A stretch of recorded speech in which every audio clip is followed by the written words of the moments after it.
Hello friend, welcome to my channel Aryan क्लासीसनी अंदर हूँ तमाम धोरण 11 कॉमर्सना विद्यार्थीओનું हार्दिक स्वागत करूँ छूँ। चलो विद्यार्थी मित्रों, આપણે આ વિડીયોની અંદર તમારી ધોરણ 11 વાર્ષિક પરીક્ષા અહીંયા તમે જોઈ શકો છો 2024 આ પેપર છે તમારું વાર્ષિક પરીક્ષા 2024નું।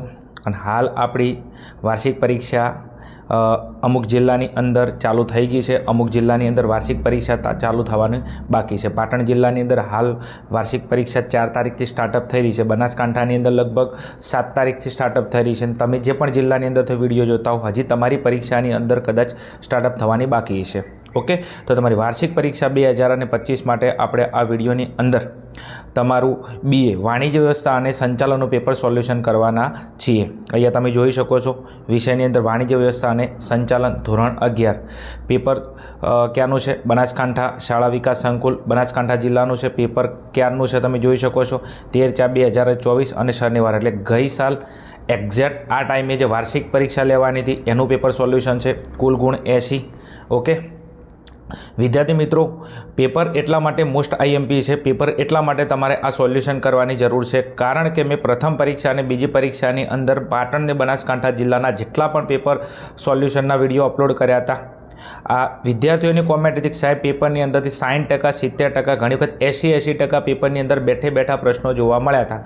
तो खास विडियो ने स्कीप ना करता अंत सुधी जोवानुं चालू राखजो। मोस्ट आईएमपी पेपर सोल्यूशन है। तमारा जिल्लानी अंदर बीए नु पेपर जो बाकी होय तो आ विडियो तमारा माटे मोस्ट इम्पोर्टंट है। चलो तमारो समय वधारे नथी लेवो, फटाफट आपणे आवता रहीशुं विभाग ए उपर। विभाग ए नी अंदर तमे अहींया जोई शको छो नीचे आपेला विकल्पोमांथी योग्य विकल्प पसंद करीने जवाब लखो। प्रत्येकनो 1 गुण अने अहींया 10 गुणनो विभाग तमारो ए छे। नवी पेटर्न पेपर छे एनी अंदर 16 गुणनो विभाग ए छे। जूनी पेपर गई साल एमां 10 गुणनो विभाग ए छे। आपणे पेटर्न उपर फोकस नहीं करता, आपणे टू ध पॉइंट आपणे सीधा प्रश्न अने एना जवाब उपर फोकस करीए छीए कारण के प्रश्नों तमारा माटे मोस्ट आईएमपी छे। चलो विभाग ए नी अंदर आपणे प्रथम नंबरनो प्रश्न जोईशुं। अहींया शुं कीधुं छे? धंधामां जे नाणाकीय वळतर मळे छे, धंधामां जे नाणाकीय वळतर मळे छे तेने शुं कहेवामां आवे छे? तो तेने नफो कहेवामां आवे छे। शुं कहेवामां? नफो कहेवामां आवे छे। चलो आगळ जावुं छे। नेक्स्ट प्रश्न नंबर 2 उपर। विदेशी वीमा कंपनीओ भारतीय वीमा कंपनीओमां सीधे सीधुं કેટલું રોકાણ કરી શકે છે? વિદેશની જે વીમા કંપનીઓ હોય એ ભારતની જે વીમા કંપનીઓમાં સીધે સીધું કેટલું રોકાણ કરી શકે છે? તો 49% જેટલું સીધે સીધું રોકાણ કરી શકે છે। ચલો આગળ જવું છે। નેક્સ્ટ પ્રશ્ન નંબર 3 ઉપર। બેંકની કઈ વ્યવસ્થામાં એક જ બેંકની સમગ્ર વિશ્વમાં રહેલી તમામ શાખા જોડાઈ શકે છે? બેંકની એવી કઈ વ્યવસ્થા છે કે જેમાં એક બેંક मतलब एक बेंकनी समग्र विश्व में रहेली तमाम शाखाओं जोड़ाई सके छे? तो बेंकनी कई व्यवस्था है? तो कोर बेंकिंग व्यवस्था है। आ कोर बेंकिंग ए व्यवस्था है कि जेनी अंदर एक बैंक होय अने एनी साथे समग्र विश्वनी अंदर जे एनी शाखाओं छे एनी अंदर जॉइन थई शके छे। चलो आगळ जावुं छे। नेक्स्ट क्वेश्चन नंबर 4 उपर जावुं छे। रेलवेनी टिकिट देशभरमा कोईपण स्थळेथी मेळवी शकाय छे तेने कया प्रकारनुं नेटवर्क कहेवामां आवे छे? तमारे रेलवे टिकिट खरीदे देशभर में कोईपण स्थलेथी तमारे रेलवे टिकिट खरीदी है तो आ कया प्रकारनुं नेटवर्क है? तो विद्यार्थी मित्रों आ एंटरप्राइज वेन प्रकारनुं नेटवर्क है। क्यों? एंटरप्राइज वेन प्रकारनुं नेटवर्क है। चलो आगळ जावुं छे। नेक्स्ट क्वेश्चन नंबर 5 उपर। मुदत अनुसार भागीदारी पेढीना प्रकार केटला छे? मुदत अनुसार भागीदारी पेढीना प्रकार केटला छे? तो तमारो जवाब आवशे अहींया ऑप्शन नंबर बी 3 प्रकारो छे। चलो आगळ जावुं छे। नेक्स्ट क्वेश्चन नंबर 6 उपर। डिबेन्चर होल्डरो ए कंपनी माटे शुं कहेवाय छे? डिबेन्चर होल्डरो कंपनी माटे शुं गणाय छे? तो लेणदारो गणाय छे। शुं गणाय छे? लेणदारो। कारण के डिबेन्चर ए कंपनी माटे देवुं छे અને દેવું છે તો આ દેવાનો સ્વીકાર કરતો દસ્તાવેજ છે। તો ડિબેન્ચર હોલ્ડરોએ કંપનીને જે પૈસા આપેલા છે આ કંપની આ પૈસા જ્યારે એની મુદત પૂરી થાય ત્યારે કંપનીએ ડિબેન્ચર હોલ્ડરને પાછા આપવા પડશે। તો ડિબેન્ચર હોલ્ડર કંપની પાસે પૈસા માગે છે તો એ લેણદાર ગણાય। શું ગણાય? લેણદાર ગણાય। આગળ જાવું છે। નેક્સ્ટ ક્વેશ્ચન નંબર 7ની અંદર જથ્થાબંધ વેપારી અને ગ્રાહક વચ્ચેની કડી એટલે શું છે? જથ્થાબંધ વેપારી અને ગ્રાહક આ બંનેની વચ્ચેની કડી એટલે શું? તો છૂટક વેપારી। શું? છૂટક વેપારી। જથ્થાબંધ વેપારી सीधो ग्राहक ने माल ना आले। जथ्थाबंध वेपारी कोने माल आले? छूटक वेपारी। छूटक वेपारी माल कोने आले? ग्राहक ने आले। तो आ जथ्थाबंध वेपारी और ग्राहक आ बंने ने जोड़ती एक माध्यम कह्युं छे छूटक वेपारी। ओके चलो नेक्स्ट आगळ। क्वेश्चन नंबर 8 उपर जावुं छे। निकासकार ए बिल ऑफ लेंडिंग कोण आपे छे? નિકાસકારને બિલ ઓફ લેન્ડિંગ કોણ આપે છે? તો નિકાસકારને લીન ડોકમેન્ટિંગ આપે છે કોણ? જહાજી કંપની. કોણ આપે છે? જહાજી કંપની. આ જે જહાજી કંપની હોય છે એ નિકાસકારને શું આપે છે? બિલ ઓફ લેન્ડિંગ આપે છે. ચલો આગળ જાવું છે નેક્સ્ટ ક્વેશ્ચન નંબર 9 ની અંદર. ચલો સામાજિક જવાબદારીના સંદર્ભમાં બજારનો રાજા કોણ કહેવાય છે? જે સામાજિક જવાબદારી છે એના મુજબ બજારનો રાજા કોણ કરાય છે? તો તમને ખબર છે કે બજારનો રાજા કોણ આવે? ગ્રાહક. ગ્રાહકને બજારનો રાજા કહેવામાં આવે છે. નહીં કહેતા કે રાજા કજી ઉધાર માગે નહીં. શું? રાજા કજી ઉધાર માગે નહીં, કારણ કે બજારને શું કહેવાય છે? ગ્રાહકને બજારનો રાજા કહેવાય છે. શું કહેવાય છે? રાજા કહેવાય છે. પણ સાહેબ અત્યારે પાછું બજાર એવું થઈ ગયું છે કે વેપારીઓએ જે રાજા હતો ને રાજાને શું બકરી બનાવી દીધી છે? બકરી બનાવી દીધી છે. ઓકે ને આગળ ચાલો નેક્સ્ટ ક્વેશ્ચન નંબર આગળ જાવ છે 10 ઉપર. શું કીધું છે? ધંધાકીય નીતિમત્તાના કેટલા તત્વો છે? ધંધાકીય નીતિમત્તાના કેટલા તત્વો છે? તો ધંધાકીય નીતિમત્તાના 5 તત્વો છે. કેટલા તત્વો છે? 5 તત્વો છે. ચલો વિદ્યાર્થી મિત્રો, આ હતો તમારો વિભાગ A અને હવે આગળ જવું છે આપણે વિભાગ B ની અંદર. વિભાગ B ની અંદર જતા પહેલાં ખાસ વિદ્યાર્થી મિત્રો તમને એક સૂચના છે કે અગર તમે ધોરણ 11 કોમર્સની અંદર ભણો છો તો 11 કોમર્સની અંદર જેટલા પણ વિષય છે આ દરેક વિષયના આપણે નમૂનાના પ્રશ્નપત્ર અપલોડ કર્યા છે. એની અંદર એકાઉન્ટ હોય, સ્ટેટ હોય, ઇકો હોય, BA હોય, ગુજરાતી હોય, ઇંગ્લિશ હોય કે એની અધર કોઈ પણ સબ્જેક્ટ હોય, અને નમૂનાના પ્રશ્નપત્રો અપલોડ કરેલા છે. અને દરેક વિષયના આપણે મોસ્ટ IMP ક્વેશ્ચનના પણ વિડીયો અપલોડ કરેલા છે. તો ના જોયા હોય તો જે ડિસ્ક્રિપ્શનની અંદર લિંક આપેલી છે ત્યાં જઈ અને તમે જોઈ શકો છો. ચલો આગળ નેક્સ્ટ. ચલો વિભાગ B ની અંદર સૂચના શું છે? નીચે આપેલા 11 થી 20 પ્રશ્નોના ઉત્તરો એક વાક્યમાં લખો. પ્રત્યેકનો 1 ગુણ છે અને 10 ગુણનો તમારો વિભાગ B છે. કેટલા ગુણનો છે? 10 ગુણનો છે. નવી પેપર પેટર્ન છે એ મુજબ આપણો જે વિભાગ B છે કેટલા ગુણનો છે? એ 8 ગુણનો છે. કેટલા ગુણનો છે? 8 ગુણનો છે. ચલો હવે પ્રશ્ન નંબર 11 ની અંદર શું કીધું છે કે પ્રાથમિક ઉદ્યોગોના 2 ઉદાહરણ આપો.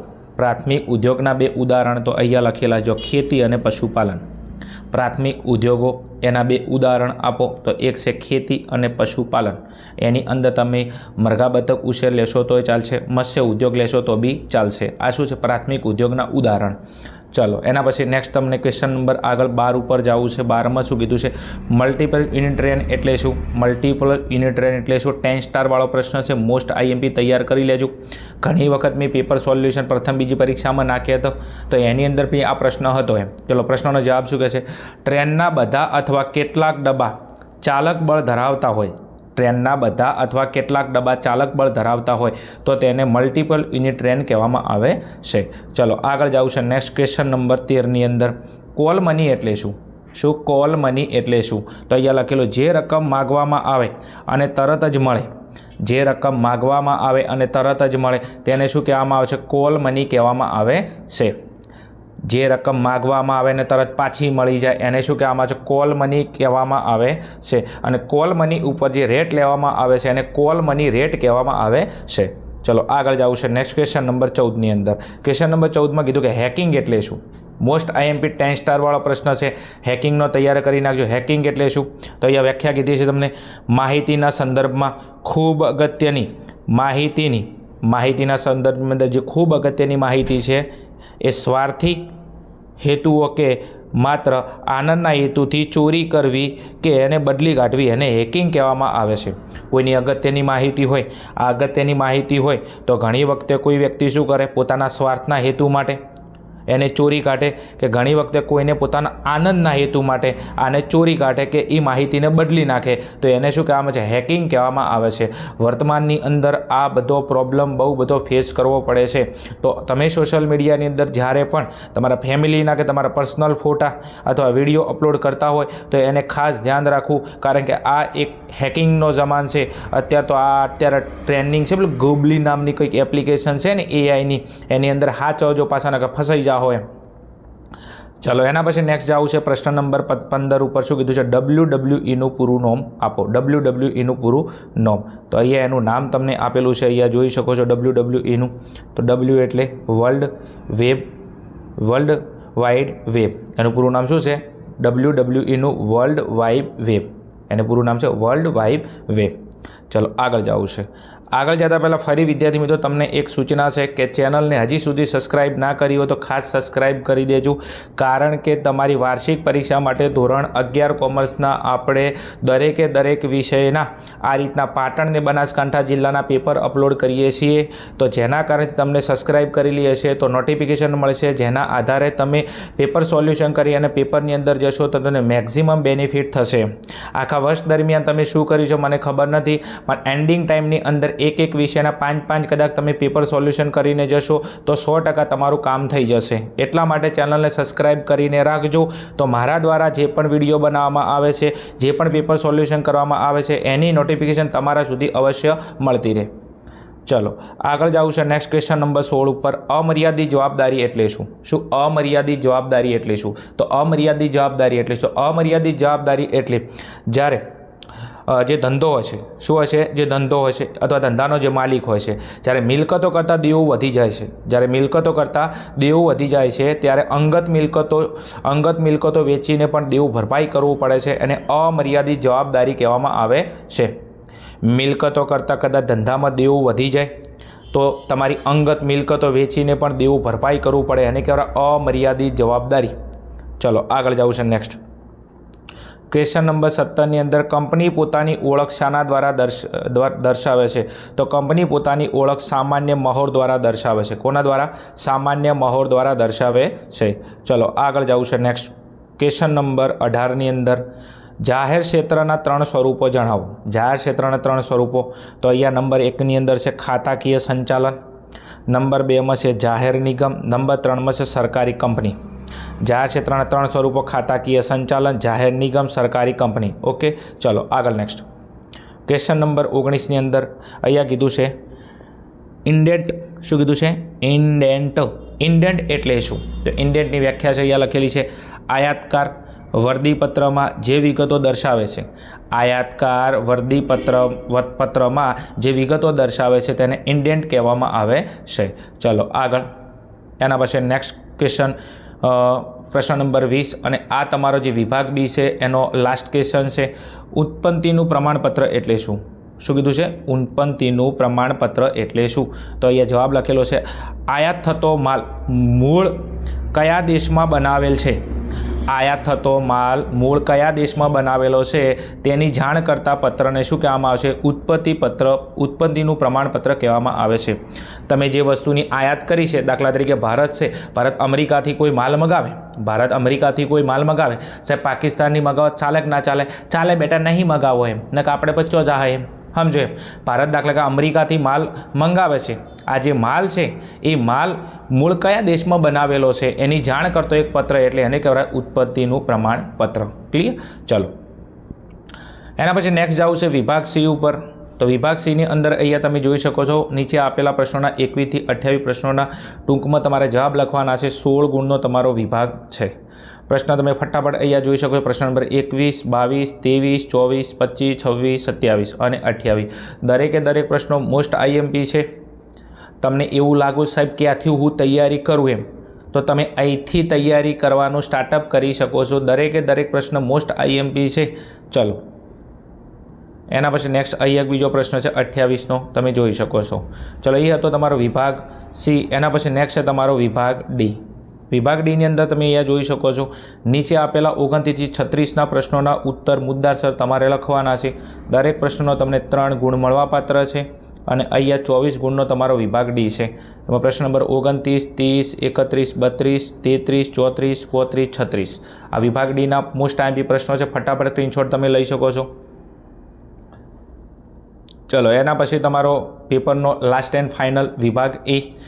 નીચે આપેલા પ્રશ્નોના 37 થી 40 સુધીના પ્રશ્નોના ઉત્તર સવિસ્તર લખવાના છે। દરેકનો 5 ગુણ મળવાપાત્ર છે, અને 20 ગુણનો તમારો વિભાગ છે। પ્રશ્ન નંબર 37 ઓપ્શનમાં પણ પ્રશ્ન છે, એમાં 38, 39 અને 40 કેટલા પ્રશ્નો છે? 5 પ્રશ્નો છે। 5ની અંદરથી તમારે મનગમતા કોઈ પણ કેટલા પ્રશ્નો લખવાના છે? મનગમતા કોઈ પણ તમારે 4 પ્રશ્નો લખવાના છે। ઓકે, ચલો તો વિદ્યાર્થી મિત્રો આ હતો તમારું વાણિજ્ય વ્યવસ્થા એટલે કે બીએનું paper solution. Paper most IMP છે, ખાસ તૈયાર કરી લેજો। આમાંથી તમારી પરીક્ષાની અંદર તમને બેઠે બેઠા પ્રશ્નો જોવા મળી શકે છે। વિડીયો સારો લાગ્યો, હેલ્પફુલ થયો હોય તો લાઇક કરજો, કોમેન્ટ કરજો અને તમારા મિત્રો સુધી શેર કરજો। ચલો મળીશું આગળ આવા જ કોઈ પ્રશ્નપત્રના સોલ્યુશન સાથે। ત્યાં સુધી જોતા રહો અમારી channel Aryan classes. Okay, thank you, જય હિન્દ, જય ભારત, તથાસ્તુ।